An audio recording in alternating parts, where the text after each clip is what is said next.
नमस्कार दोस्तों, आप देख रहे हैं लवासना तक। हम इस समय है यूपीएससी भवन के पास। यूपीएससी का लगातार इंटरव्यू जारी है। हमारे साथ एक सर यूपीएससी का इंटरव्यू देके आ चुके हैं। सर थैंक यू सर, आपका नाम और आपका अटेम्प्ट जानना चाहेंगे सर। मेरा नाम है Sonu Mahesh.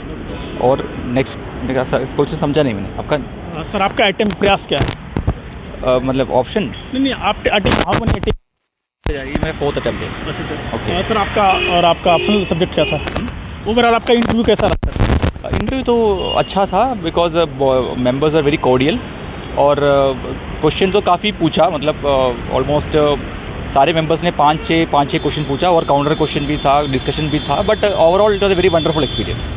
Detail application form से रिलेटेड था या फिर कैसे था? मेरा डैब से तो ज़्यादा नहीं पूछा, मोस्टली मेरा प्रोफेशन के बारे में पूछा और कुछ करंट अफेयर्स पूछा और मेरा हॉबी के बारे में पूछा। बस मेरा हॉबी था बर्ड वॉचिंग था, वो उसके बारे में पूछा। और सर आपका ऑप्शनल सब्जेक्ट से? हाँ जी, ऑप्शनल सब्जेक्ट एंथ्रोपोलॉजी है मेरा। उसमें से काफ़ी क्वेश्चन पूछा, स्पेशली ट्राइबल्स के बारे में, वीर एल्विन के बारे में और अंडमान निकोबार के जो ट्राइबल्स के बारे में काफ़ी क्वेश्चन पूछा। अच्छा, तो ओवर अभी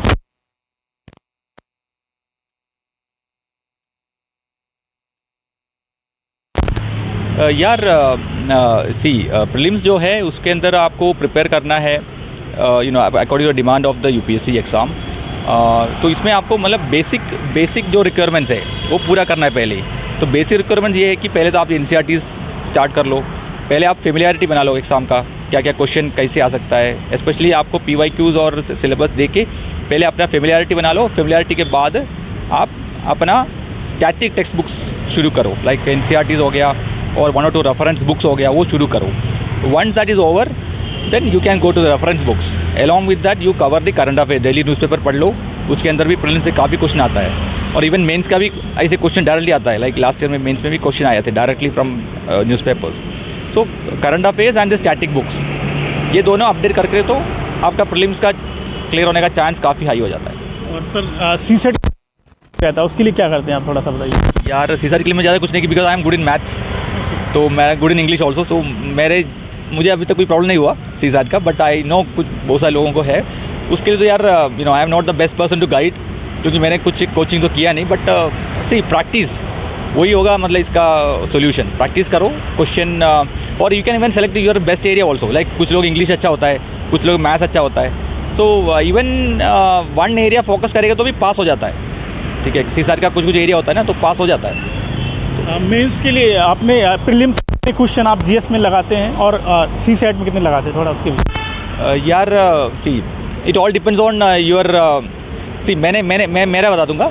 मैंने अभी इस प्रीलिम्स में मैंने टोटल लिखा था 69 क्वेश्चन, 69, बिकॉज मेरा फर्स्ट राउंड में कुछ 52 क्वेश्चन मैंने लिखा था एंड आई वाज ऑलमोस्ट मतलब अच्छा एक्यूरेसी आ रहा था मेरा।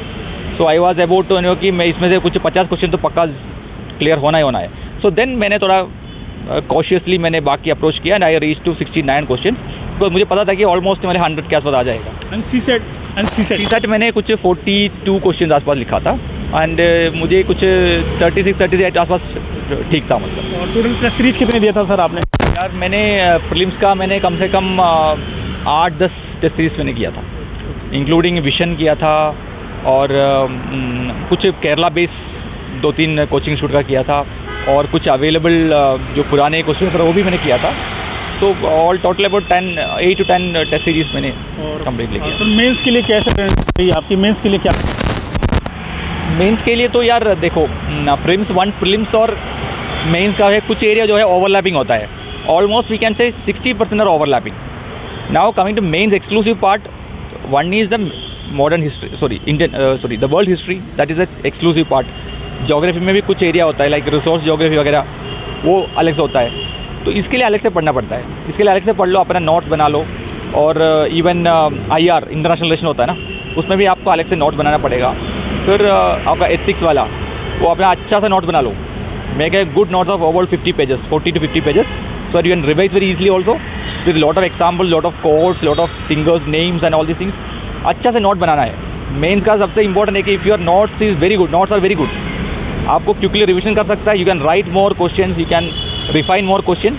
और अच्छा चीज़ मैंने ये भी इस बार किया कि मैंने मेरा आंसर लिखा, मैंने आंसर लिखा सॉरी मैंने आंसर लिखा और खुद मैंने आंसर आफ्टर 3 वीक्स 4 वीक मैंने मेरा आंसर पढ़ लिया पुराना answer. So even I was feeling कि यहाँ पे ये कमी है, यहाँ पे वो कमी है, फिर नेक्स्ट बार मैंने वो सुधार दिया. वो स्ट्रैटेजी अच्छा है. मतलब आंसर राइटिंग कब आंसर राइटिंग शुरू करना है, देयर इज़ नो मतलब specific time and this thing, but वो आपके ऊपर है. कुछ लोग होता है मतलब अच्छा से लिखता है, मतलब they know how to write, तो उनके लिए थोड़ा सा कम चाहिए. बट दोस्त who are writing in a very in a very expensive manner, उनके लिए तो यूपीएससी मेंस का जो तरीका होता है ना लिखने का, उसके अंदर फ्रेमवर्क में आने का थोड़ा सा और कोशिश चाहिए. तो वो पर्सन टू पर्सन डिफर है वो. But broadly speaking if you can start it before prelims, suppose अभी इस साल प्रीलिम्स है तो पिछले साल अगस्त से लेकर दिसंबर तक अगर अच्छा से मेंस तैयारी किया तो then there is a very high chance that you can clear mains. Sir आपने इंटरव्यू था मतलब सी मेरा तो फर्स्ट फेज में ही था तो ज़्यादा टाइम नहीं मिला प्रिपेयर करने का. बट इंटरव्यू का मेनली प्रिपरेशन ये था कि I studied about Kerala, my home state and my home district also. उसके बारे में मैंने थोड़ा पढ़ लिया. फिर मेरा प्रोफेशन एंड मेरा हॉबीज़ जो डाफ रिलेटेड है वो तो मैं अच्छा से कवर किया था. जहाँ जहाँ नया नया इवेंट्स है और कुछ एरियाज जहाँ पूछ सकता है, और फ्रॉम पास्ट ट्रांसक्रिप्ट ऑल्सो.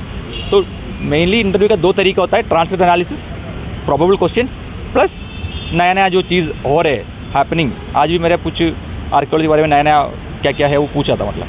सो बस बाकी जो है it is not about answer और योर नॉलेज और anything, but how you respond. Even if you don't know an answer, how you respond, sir I don't know, या I know, how you respond it, that matter actually. They don't even, मैंने भी 2-3 question नहीं बताया तो मुझे बोला ठीक है छोड़ो कोई प्रॉब्लम. पिछली जो 3 यार एक तो मतलब प्रॉब्लम तो यही था कि एक तो टाइम का कमी था, मेरा काम because of my job. Second last year तो मेरा आई वॉज श्योर कि मैं पास हो जाऊंगा, बट नहीं हुआ बिकॉज मेरा एंथ्रोपोलॉजी का मार्क्स काफ़ी कम था. बाकी जीएस का मार्क्स मेरा हमेशा अच्छा आता था. ये एंथ्रोपोलॉजी ऑप्शनल का मार्क्स हमेशा कम था. वो तो एक ही रीज़न होता था कि वो ऑप्शनल का था. तो एक्चुअली ऑप्शनल पढ़ लो, बहुत इंपॉर्टेंट है. जो अभी प्रिपरेशन में उनके लिए यार see make a good strategy, make a very good strategy, make yourself familiarize with the demand of the question, demand of the exam, and make a good strategy according to that, so that the requirement of exam will be completely met.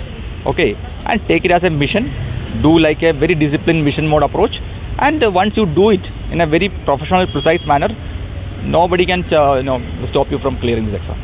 Okay, thank you so much. Best of luck, Lavasna Tech and my viewer. Thank you.